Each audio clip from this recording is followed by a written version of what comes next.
Hi everyone, my name is Matthew Sammon. I'm a final year student at the School of Chemistry here in Trinity College, and today I just want to talk about the application process to Trinity as a student from Northern Ireland and what it's like to study here.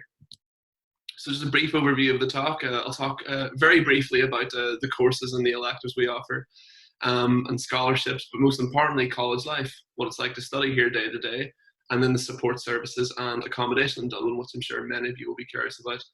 And then I'll talk about fees and student finance, as well as the application process to the courses here. And I'll talk about the application process for medicine, just because I'm sure many of you will be medical applicants, and that differs just very slightly. So obviously I'm from Northern Ireland, specifically County Derry. So I'm somewhat biased, and this is the only student life I've ever known, but I love studying here, and I would love to encourage most of you to make the application to study here. You know, most of my friends now and some of the best experiences I've ever had are a direct result from me putting Trinity as my #1 CAO choice. So no matter what your course is or what your hobbies are, or whether it's sport, music, anything, any form of art, Trinity really is the place for that to flourish. Just looking at Trinity, you know, at a glance, it's consistently ranked as the #1 university on the island of Ireland. It's a very research-driven university, very industry-focused, and very entrepreneurial. Trinity graduates really go on to do great things, and a degree from the college is very, very useful. Like I said, it's a very research-driven university, so you know, you guys are going to be coming out of school after 4 years of state exams, where for your GCSEs and A-levels you sat in class, copied down notes from your teacher, and then repeated those on an exam paper. That's not really how things work in Trinity. You're going to be taught by professors who are really the top of their game. They're very well respected within their field, not just in Europe, but internationally. And you're going to be presented with material, not to repeat it on an exam paper, but to interpret it. You know, they're looking to see what you get out of it and what you think of it. And that's something I've really enjoyed coming out of the A-level system. So no matter what it is you're doing in any of the schools, they're conducting really fabulous research at the minute. And it's really great to be taught by people who are that well respected, and to see, you know, the point of what you're learning and how it's impacting the world today. Looking at the education structure at a glance, most of the degrees we offer here are 4-year undergrad degrees, bachelor's degrees. Some of these are 5-year professional degrees, so the final year for your master's, so in computer science and engineering. Some do leave after 4 years with just a bachelor's, but you know, if you want to become a chartered engineer, you need to have a master's, so most people complete the 5 years. And then if you decide you like your time in Trinity so much, we do offer 1-year master's degrees and also doctoral studies, so 4 years to complete a PhD. We have 3 main faculties here in Trinity, so the arts, humanities and social sciences, engineering, maths and science, and health sciences. So I'll talk a bit briefly about each of these. So all 3 faculties, I suppose, are very well known internationally. The Faculty of Arts, Humanities and Social Sciences is like the others in that they produce graduates who go on to do exceptional things. So maybe Michael O'Leary is somewhat controversial in that sense, speaking as a Ryanair customer, but you know, Oscar Wilde, Mary Robinson, the list goes on. People do very well coming out of Trinity as a direct benefit of the Trinity education. But a point I really like to make is how flexible the Trinity education is. It's a very broad education, which I find very beneficial. A lot of courses I've seen, you know, in Ireland and also the UK are very rigid from the get-go. In Trinity, it's not really the case. It really encourages you to take as many modules within your field, but also outside of your field. For example, business, the best degree is 2 years of common study in a wide range of modules in business, economics and sociology. But there's 10 degree options from that, which really gives you the time to find, you know, what it is you're passionate about and where your interests really are. Because speaking from my own background, when I left school, I wasn't entirely sure what exactly I wanted to do. I knew I liked science, but wasn't sure exactly. And Trinity really helped me find what it is I really enjoy. And that's the same for all programs, very, very flexible. And we offer many joint honours programs, which I'm not going to go into detail. You can see right there that there's a lot for me to go through. But that can be found on page 28 of your Trinity prospectus. And also, I'm sure there'll be a talk today about that, which I really encourage you look into. We have over 600 course options here in Trinity, so there really is something for everybody. And you can be sure no matter what course it is you do, it'll be a very good move for you. Again, just talking about this idea of flexibility, you can come in to a joint honours program and adjust the proportions of the subjects you're doing. So what you want to major in, what you want to minor in, or taking on new electives. So I really encourage you look into further talks about that today. The Faculty of Engineering, Maths and Science. I'm based in the School of Chemistry, but I work in lectures. I share lectures with people from the School of Physics and Immunology. And even at a research level, it's very interdisciplinary, which you can really feel throughout the faculty, and it's great. It's very important for scientists or engineers, to work with others in slightly different disciplines, and I find that really enjoyable. Also, we have Nobel laureates, and again, the research that's being conducted is really interesting and making a big impact in the world. I've already mentioned engineering and computer science, they're normally 5-year programs. Engineering is normally completed through a common entry program. In the first 2 years, everyone in the engineering course shares general engineering modules. At the end of your second year, you pick what you want to specialize in for your bachelor's and master's, which is a great way to study. It's similar to other course structures, and the Trinity really wants you to leave with a very broad education, and it really will benefit you in your career. When I went to Trinity, the science program was one general science, natural science program. Now it's been split up somewhat into biological, geological, physical, and chemical.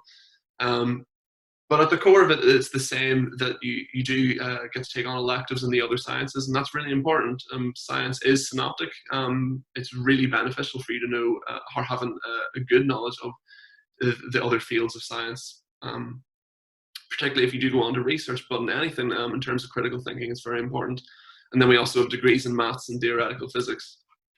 The Faculty of Health Sciences is comprised of 4 schools, and then again, it's no exception, very research driven. So innovations like the hypodermic syringe and the nicotine patch were a direct result of work that had been carried out in Trinity. The School of Medicine is one of the oldest medical schools in the world. And even now, from day one, interactive learning, you're in the School of Anatomy working with cadavers from day one. So no matter what program you're looking at, this is no exception. You're not being funneled through a very rigid syllabus. From day one, you're getting to work with your professors in a very collaborative way, which I really like. I never really considered the libraries in the universities I was applying to. I assumed that every university would have one. I assumed that I would use it maybe once or twice, which was a big underestimation. You use it all the time. But the libraries in universities do differ somewhat, and the Trinity Library is one of the most phenomenal in Europe and worldwide, actually. It's a legal deposit library. There's very few in the UK and Ireland that have this privilege, in that they're legally entitled to 1 copy of every book that's published in the UK and Ireland.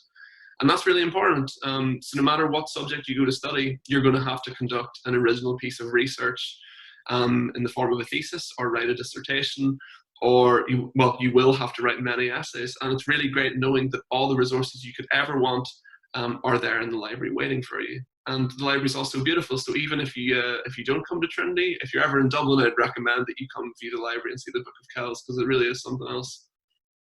Trinity is also a very global university. So we're right at the edge of Europe, but we have very good relationships with the universities across North America, Europe, and further afield. So all programs will give you the opportunity to take advantage of these exchange programs, and I really encourage you to look into that. There'll be talks on it today.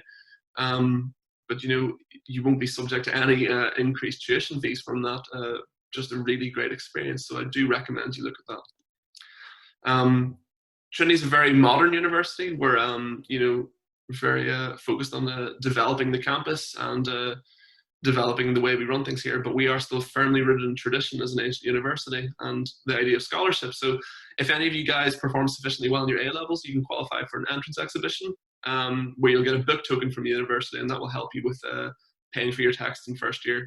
There's also sports scholarships for any athletes. You'll get access to some of the best facilities in Ireland, as well as really good training opportunities. We also have choral scholarships through the chapel choir. And there's more scholarships than this. I just haven't got a big enough slide to list them all. But the big one I like to talk about is the Foundation Scholarship, which we call SCOLs. They're elective exams you can sit in your second year in your area of study. But if you get a first in these exams, you'll get free tuition fees, free accommodation on campus, and free meals every single night, known as Commons, for 5 years. And that's obviously a huge, huge advantage. I'm very jealous of my friends that got that, but it really does give you a huge step up at the start of your academic career, and just really helps you along. Obviously, there's more to life than studying. Some of the fondest memories I'll have of Trinity are outside the lecture theatres, the labs, and the library. We have over 170 societies based in our city centre campus, so there really is something for everyone. So whether you're a rugby player or an avid knitter, Trinity Knitting can help you out, but there really is something for everybody. At the end of teaching term every year, we host the Trinity Ball, which is the largest private party in Europe. So the last time I went, George Ezra played. You can only get tickets if you're a Trinity student or alumni, but it's a really terrific night out, and I feel very lucky that we have that. Two societies in particular, the Phil and the Hist, are two of the oldest student societies in the world. And under normal circumstances, attract celebrities every year to come give keynotes. So you could be sitting in a lecture theatre at the end of the day thinking, oh, I've got to get out of here and listen to Jonah Hill or Martin Scorsese at the Phil. I feel very lucky that I've had that, and they're lifelong memberships, so you can continue to access those talks after you graduate. Obviously, it's not necessarily the done thing to come study in the Republic of Ireland if you're from the north. I know when I was leaving school, I felt most of my friends and classmates were going to study, well, they were going to stay in the north or they were going to move to Britain. But over a quarter of the students in Trinity are from outside the island of Ireland. So everyone is very much in the same boat, and everyone's looking to meet new people. So personally, I didn't find it too much of a jump.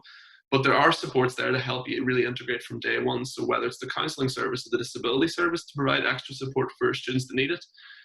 We also have the student-to-student program where you're assigned a mentor in your first year that helps you out with your course, because they're a second year in your course. And then the student union obviously organise events throughout the year. It's a very close-knit campus. From day one, you really do feel like you've become part of the community. Also from day one, you're assigned an academic tutor within your faculty. And they stay with you throughout your degree study. And if you have any academic concerns or personal concerns, they're the one you address, and they really help you navigate your time through college, and it's very, very helpful. With regards to living in Dublin, like I said, I'm obviously biased, but I do love it here. I wouldn't have spent a huge amount of time in Dublin growing up, but I can't imagine anything else now. There's a very vibrant social scene, and I don't go home too much, but if I do want to go home, it's very well connected to the north by bus and rail. It's also a lot of industry is here. Dublin's booming at the minute, so no matter what you're studying, there's opportunities for you to get part-time work. So some people go work in Google and Facebook. I've worked out in Intel, and it's really great that all the opportunities you could want are here. So many summers I've opted to stay in Dublin, and I really do feel like it's my home away from home. In terms of accommodation, I'm sure many of you have questions about that. It's obviously more of a financial consideration than studying somewhere like Belfast, but for anyone that's making a UCAS application, there's plenty of places in England and Scotland, namely Edinburgh and places like Bath, where there's a huge pressure on accommodation and also very pricey. So I would encourage you to be open-minded about it somewhat. People do get started.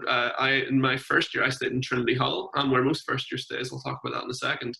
But then I just rented houses after that, and it's very easy to find accommodation if you're a student of Trinity, because the SU help you get a house and stuff. So honestly, it's not something I'd be entirely worried about.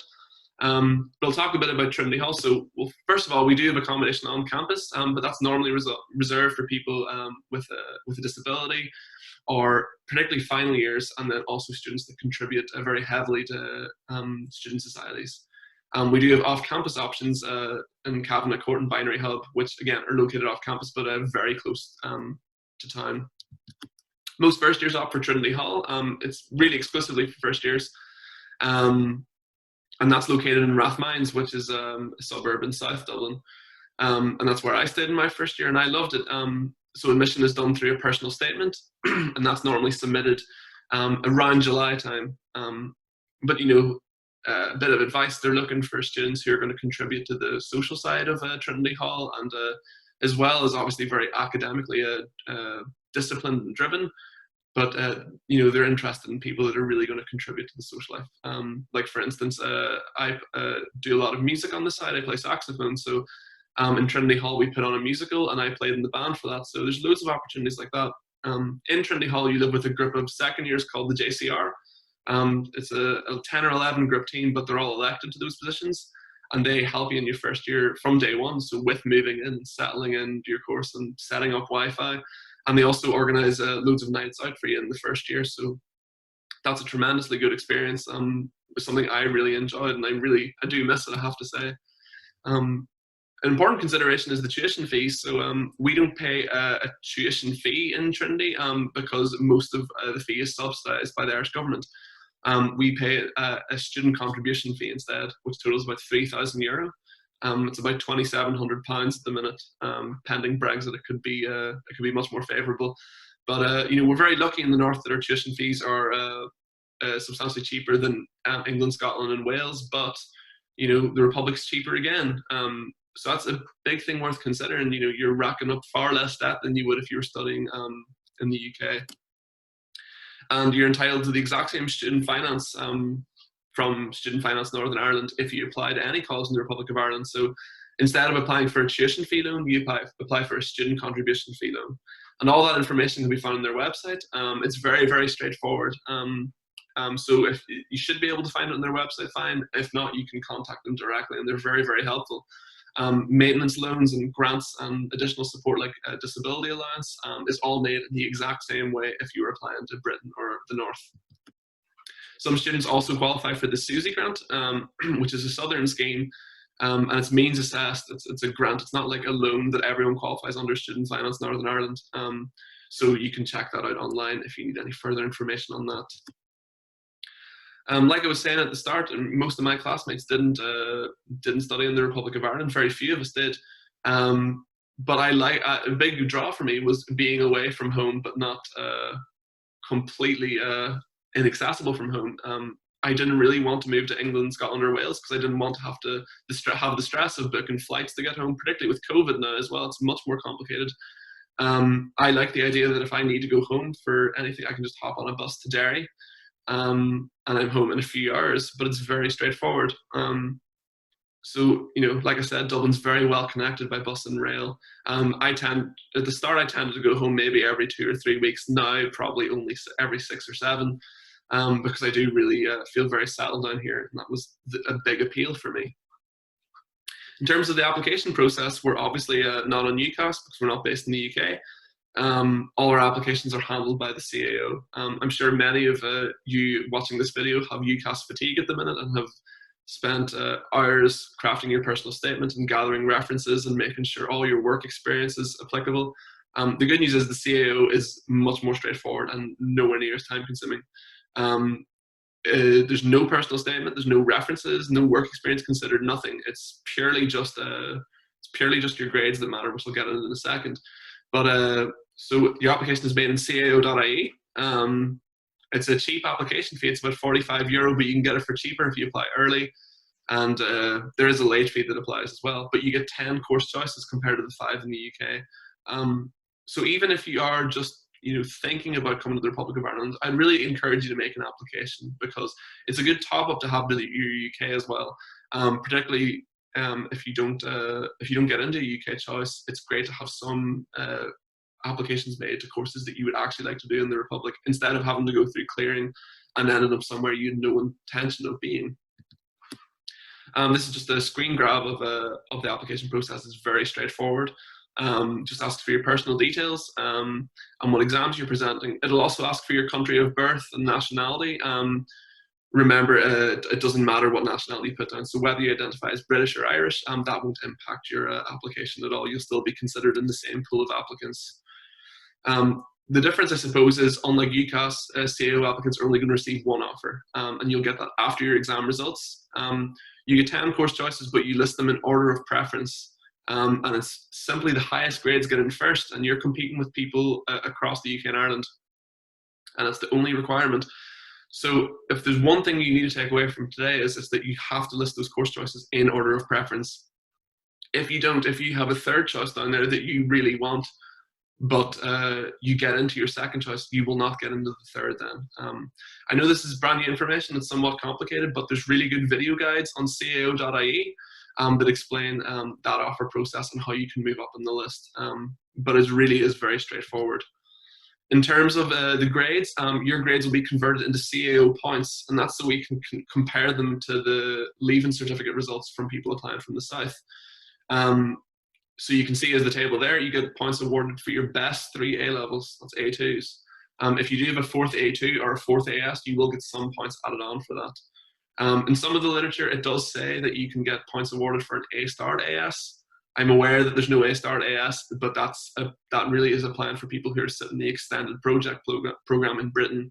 I'm not sure if that's in the north yet, but just so you're clear on that.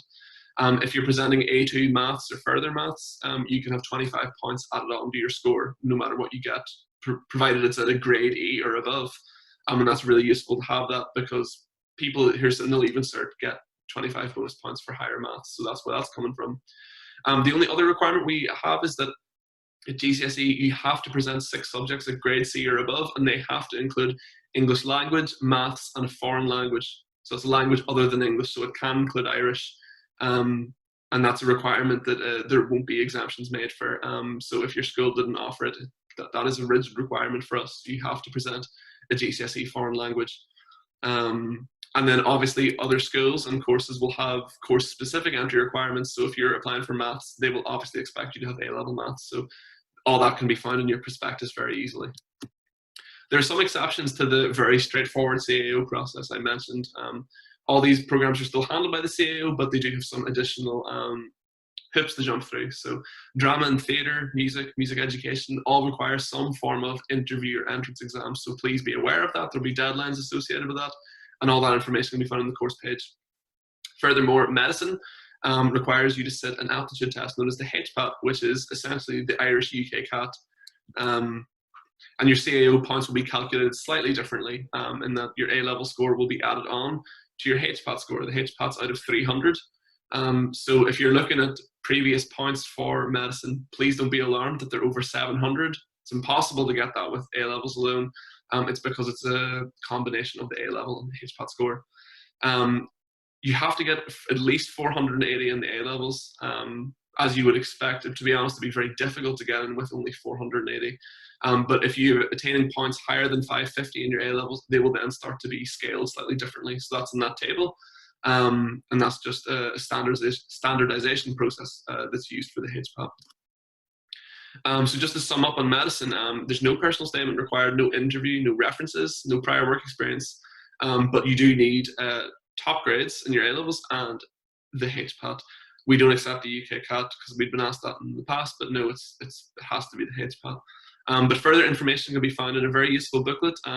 It's called Undergraduate Entry to Medicine for EU applicants. That's available on the Trinity Medicine webpage and also the CAO webpage. It should be very easy to find, so I recommend you look at that. Trinity recognises that many students in the north don't sit 4 A-levels, and most are sitting only 3. So to help with that, and this is just in Trinity alone, other colleges in the south won't be doing this, we reserve 3 places on every course for students who apply through this feasibility study.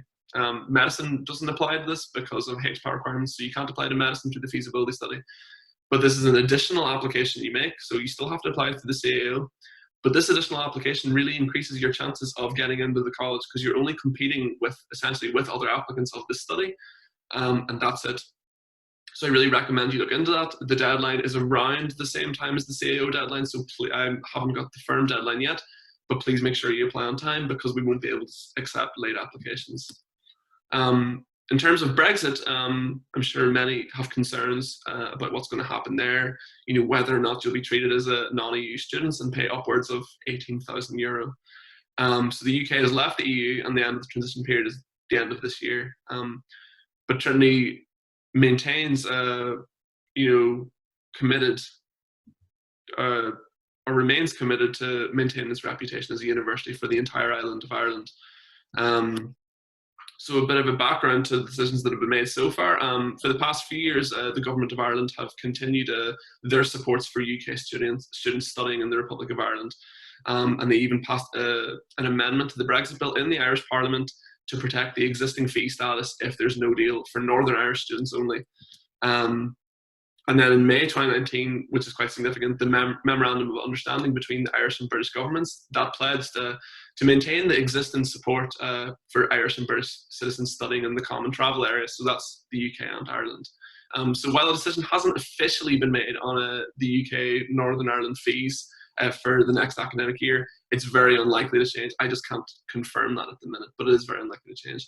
But it's really important to note as well, once that confirmation has been given in, your fee status will not change for the duration of your course. Once you begin a course, that's your fee status locked in essentially. It won't change. So even if all the,